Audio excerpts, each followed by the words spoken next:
पिछले वीडियो में हम मानव विकास में सार्थक जीवन की बात कर रहे थे कि सार्थक जीवन किसे कहेंगे। क्या बहुत लंबे जीवन काल को सार्थक जीवन कहेंगे? कोई व्यक्ति बहुत अधिक वर्षों तक जीवित रहता है तो क्या उसे हम सार्थक जीवन कहेंगे? चलिए उसी के बारे में आगे बात करते हैं। एक शिष्ट जीवन जीने के पर्याप्त साधनों का होना विकास के लिए महत्वपूर्ण पक्ष है। अतः संसाधनों तक पहुंच, स्वास्थ्य एवं शिक्षा मानव विकास के केंद्र बिंदु है। संसाधनों तक पहुंच जिससे कि मनुष्य अपना विकास कर सके। स्वास्थ्य एवं शिक्षा मानव विकास के केंद्र बिंदु है। इन पक्षों में से प्रत्येक के मापन के लिए उपयुक्त सूचकों का विकास किया गया है। क्या आप ऐसे कुछ सूचकों के बारे में सोच सकते हैं? प्रायः लोगों ने अपने आधारभूत विकल्पों को तय करने की क्षमता और स्वतंत्रता नहीं होती।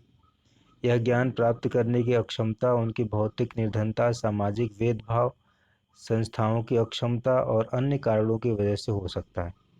इससे दीर्घ एवं स्वस्थ जीवन जीने, शिक्षा प्राप्ति के योग्य होने और एक शिष्ट जीवन जीने के साधनों को प्राप्त करने में बाधा आती है।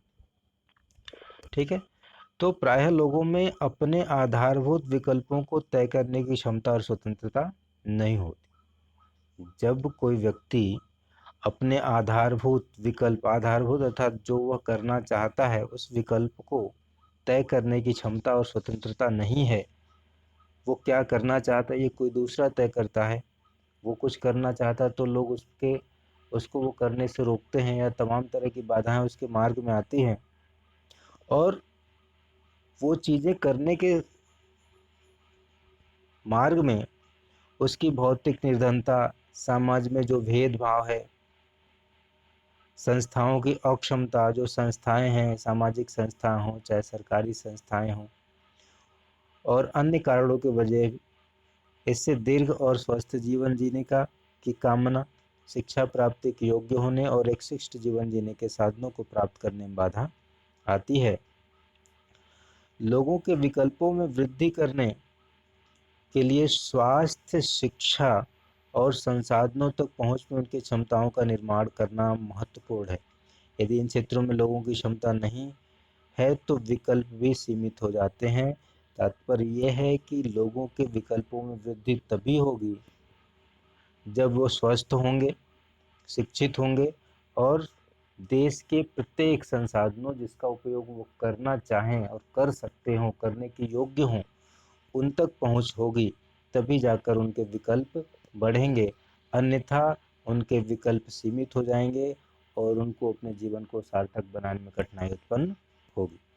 उदाहरण के लिए, एक अशिक्षित बच्चा डॉक्टर बनने का विकल्प नहीं चुन सकता क्योंकि उसका विकल्प शिक्षा के अभाव में सीमित हो गया है।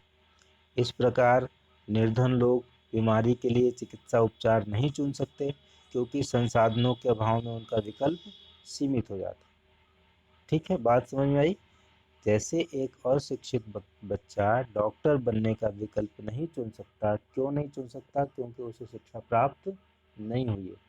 क्यों नहीं हुई है ये बात अलग है, संस्थाओं की वजह से हुई, उसके घर में कमी की वजह से हुई, ठीक है, उसके पास साधन नहीं थे इसके वजह से हुई, ये अलग बात है। लेकिन जैसे एक अशिक्षित बच्चा डॉक्टर बनने का विकल्प नहीं चुन सकता, उसी प्रकार जो निर्धन लोग हैं बीमारी का इलाज करने का उपचार जो महंगे इलाज होते हैं उनका विकल्प नहीं चुन सकते। क्यों? क्योंकि उनके पास विकल्प नहीं है या विकल्प बड़े सीमित हैं।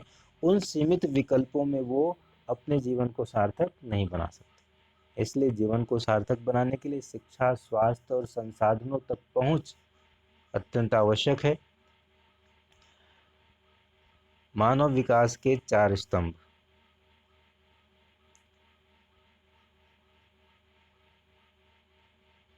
मानव विकास के 4 स्तंभ अर्थात मानव विकास 4 स्तंभों पर खड़ा है। जिस प्रकार किसी इमारत को स्तंभों का सहारा होता है, उसी प्रकार मानव विकास का विचार भी समता, सतत पोषणीयता उत्पादकता और सशक्तिकरण की संकल्पनाओं पर आश्रित है। इसमें समता का आशय प्रत्येक व्यक्ति को उपलब्ध अवसरों के लिए समान पहुंच की व्यवस्था करना है। लोगों का उपलब्ध अवसर लिंग, प्रजाति, आय और भारत के संदर्भ में जाति के भेदभाव के विचार के बिना समान होने चाहिए। समता का आशय क्या है कि प्रत्येक व्यक्ति के लिए जो उपलब्ध है, जो अवसर उपलब्ध है, वो सभी के लिए समान हो, चाहे वो किसी भी जाति का हो, कोई भी लिंग हो उसका, स्त्री हो या पुरुष हो, किसी भी रंग का हो, रंग के आधार पर कोई भेदभाव न हो, समाज के आधार पर कोई भेदभाव हो, जाति के आधार पर, धर्म के आधार पर, क्षेत्र के आधार पर किसी प्रकार का भेदभाव न हो, कोई भी अवसर हो सभी को समान अवसर मिले, उसमें प्रतिभाग करने का अवसर मिले।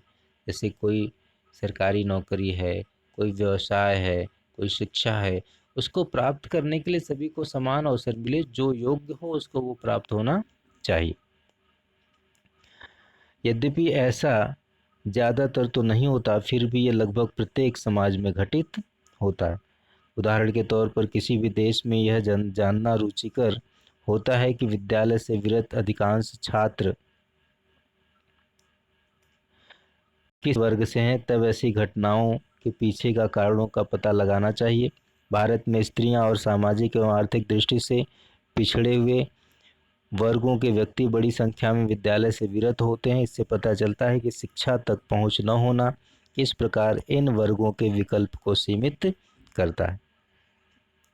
हमारे ही देश में नहीं, विश्व के बहुत से ऐसे देश हैं जहाँ पर समाज में भेदभाव, जाति, धर्म, लिंग के आधार पर भेदभाव होता है और उनको अवसर प्राप्त नहीं होते, न तो शिक्षित होने का अवसर, स्वस्थ होने का अवसर, उनको इलाज कराने का अवसर, प्रतियोगिता में भाग लेने का अवसर, ये समान अवसर प्राप्त नहीं होता। इनके विकल्प सीमित हो जाते हैं, इसलिए ये सार्थक जीवन नहीं जीते, जिससे मानव का विकास नहीं होता, और मानव का विकास नहीं होता तो देश के विकास पर उसका प्रभाव पड़ता है।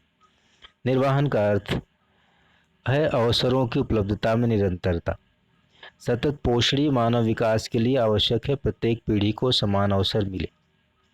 सतत पोषणी का तात्पर्य है ऐसा विकास जो लगातार देश को आगे बढ़ाता रहे। ऐसा न हो कि एक पीढ़ी जो है विकास में योगदान दे और दूसरी पीढ़ी जब आए तो वह अविकसित रह जाए। इसके लिए क्या करना होगा? मानव संसाधनों का उपयोग भविष्य को ध्यान में रखकर करना चाहिए। इन संसाधनों में किसी भी एक का दुरुपयोग भावी पीढ़ियों के लिए अवसरों को कम करेगा। जैसे बालिकाओं का विद्यालय भेजा जाना एक अच्छा उदाहरण है। यदि एक समुदाय अपनी बालिकाओं को विद्यालय भेजने के महत्व पर जोर नहीं देता है तो युवा होने पर इन स्त्रियों के लिए अनेक अवसर समाप्त हो जाएंगे, उनकी वृत्तिका के विकल्पों में छटनी हो जाएगी, उनके जीवन के अन्य पक्षों को प्रभावित करेगी। तात्पर्य यह है कि जो पीढ़ी वर्तमान में कार्य कर रही है, विकास कर रही है, उसे आने वाली पीढ़ियों को भी शिक्षित करना चाहिए, स्वस्थ रखना चाहिए, संसाधनों तक उनकी पहुंच बनानी चाहिए, जिससे कि ये विकास लगातार कंटिन्यू चलता रहे।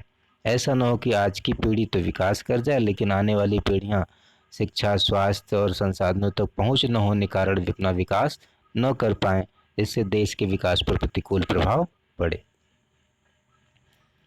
उत्पादकता। उत्पादकता अथवा मानव कार्य के संदर्भ में उत्पादकता क्या है? लोगों की क्षमताओं का निर्माण करना।